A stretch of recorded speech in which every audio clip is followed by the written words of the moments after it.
everyone, welcome to another episode of Making It with Moyo. I'm your host, Moyo, and today I'm going to be sitting down with Brian McCormic, who is the owner of Redbird Electric Tattooing. How are you, Brian? I'm well. And yourself? I'm good. I'm excited to be in a tattoo shop. My mom is probably shaking her head.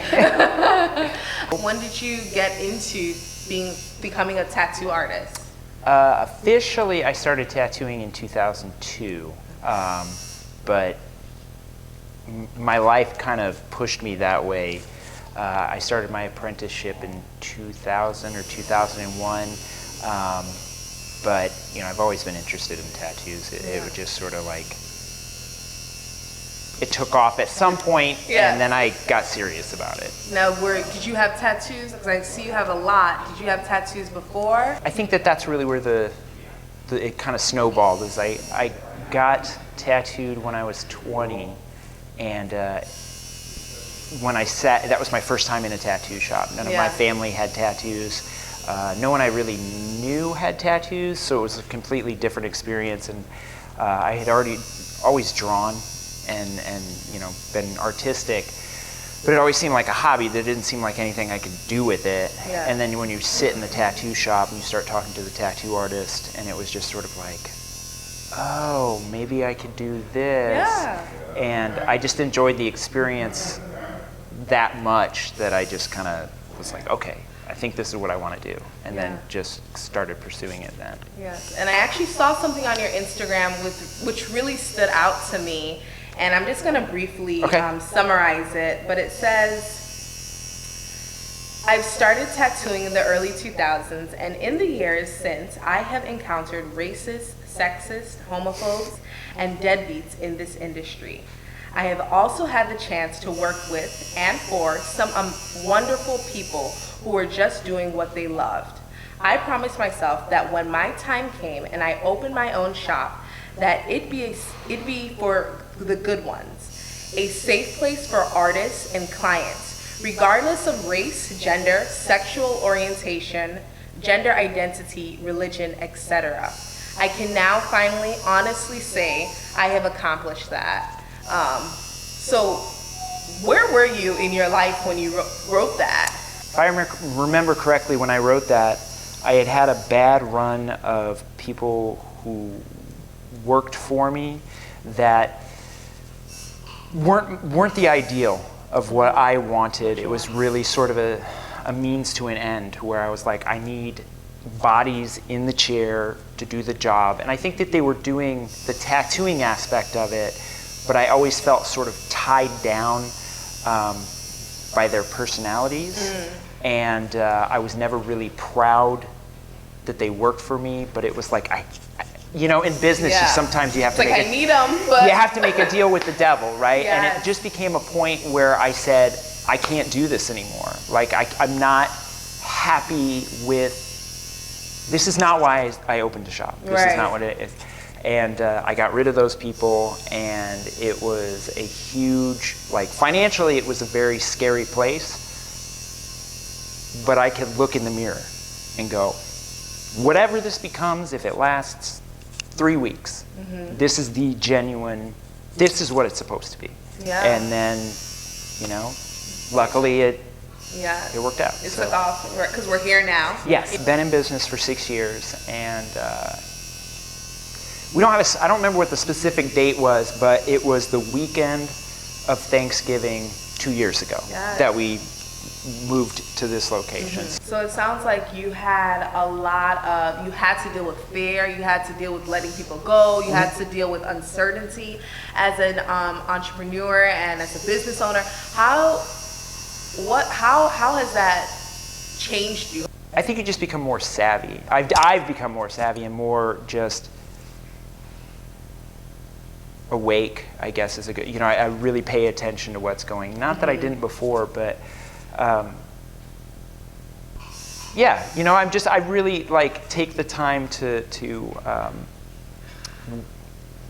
look into the people that we're hiring. That was something before, it was like, I need to fill this chair. And now it's like, nope, especially since we, after that sort of mix up and it was just myself and the other artist, You know, we survived. Yeah. It was probably 6 months before we got another person in the chair, or, you know, filled another chair.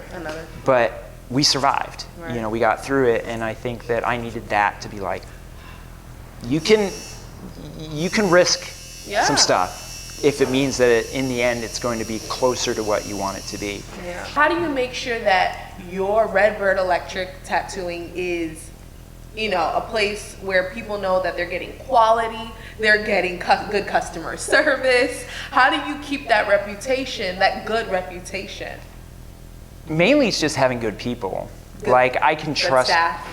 Yeah, I can trust these guys. As far as the quality goes, they're all driven to be better, and we're all open, myself included, open to constructive criticism. You know, if I'm doing something, designing a tattoo, and I have to be open, even though I'm the owner, I have to be open to one of the guys coming up and going, well, I don't understand what's going on here. This looks really busy. What are you thinking? And I have to go, well, thanks. You know, let me look into that.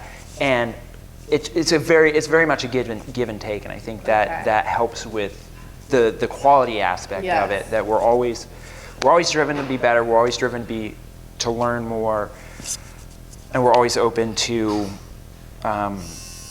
taking those criticisms. As far as customer service goes, you know, there's sort of a mantra that I have in the shop. It's just like, we wouldn't exist without our customers, and everyone deserves respect until they don't. You know, so everyone who walks in the door, no matter what they look like, they get the same treatment. Right. Yeah, you know, you get those people that are just, you know, not nice, right. And then I tell them, I'm like, you are in a tattoo shop, so there's a point, like, you can tell them to get the fuck out. You know? But these people may be paying your bills. They may be putting food on your table. And especially if they're in your chair, give them the best quality work that you can, because they are feeding you. They are putting a roof over your head. And if you forget that, don't work here. Yeah. You said you're working in a tattoo shop, you know, and there's a point where you can honestly say, get the F out. Yeah. Whereas if it was, you know, a corporate business, you can't really say that, right? No. So how do you keep the professionalism going as a business? It's a hard balance. I mean, it's a hard balance. Yeah. You know, it's one of those things, it's like, fun. It's exactly, and it's sort of the same thing. People always ask me. They say, "Oh, it must be great. You know, tattooing is becoming more popular and more accepted." And I'm like, "Well, that's great for business, but there's an ounce of it, or there's a bit of tattooing that I don't want to be lost. That I always want someone to not like tattooing. Otherwise, for me, it's not tattooing, because there's got to be that sense of, like, I'm doing something wrong, like a little bit wrong. Yeah. Like, I say it all the time. I didn't get into tattooing to get people to like me. Like, I got into tattooing because I was an angry kid, you know, and I wanted to express that, and I wanted to, you know, piss off the stiffs.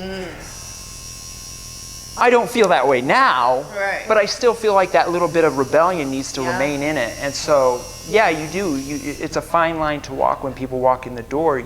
You know, we curse here, right. But I always tell the guys, it's like, let's, you know, at a certain point, they know I'll be like, okay, right. let's take it down a notch. Right. So what do you look for in your staff when you're hiring them on? What are your top 3, like, okay, you gotta have this. If you're working with me, if you're working for me. Cleanliness is number 1. Okay. Yeah, kindness and just kindness, respect, professionalism. I think those are all sort of wrapped up together.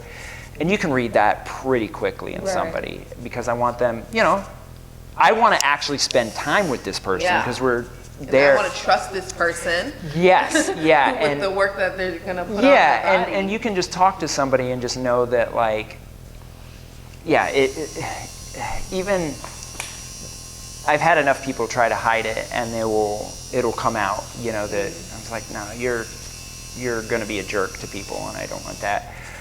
And then just drive. Yeah. You know, drive, I would say, is I think the respect and drive are sort of number 2 and 3 kind of change position depending on the day. But I think drive is number one, or not number one, but it's one of the three where it's like you have to be driven, because this profession is constantly growing and constantly evolving. And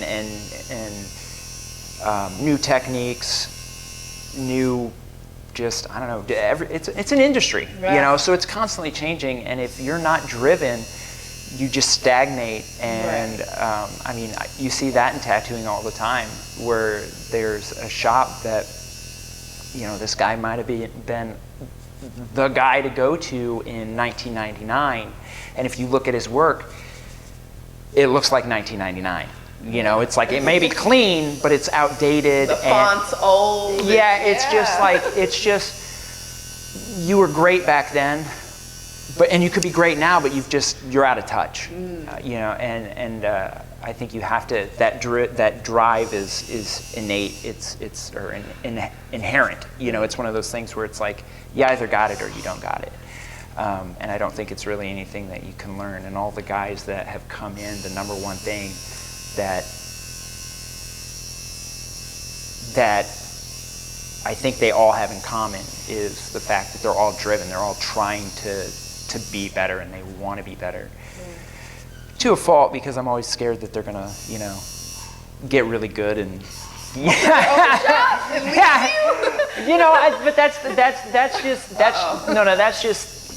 just the nature of the business. You know, it's just it's scary, but because you got good. There was a point where you were working under someone, and I left, and you surpassed them. You're just always like, exactly. So, but then I guess as a business owner, you got to give yourself a pat on the back and say, you know what, I kind of helped groom that person up. Oh yeah. Right? I and think, hopefully they give you credit. and absolutely. I think at a certain point,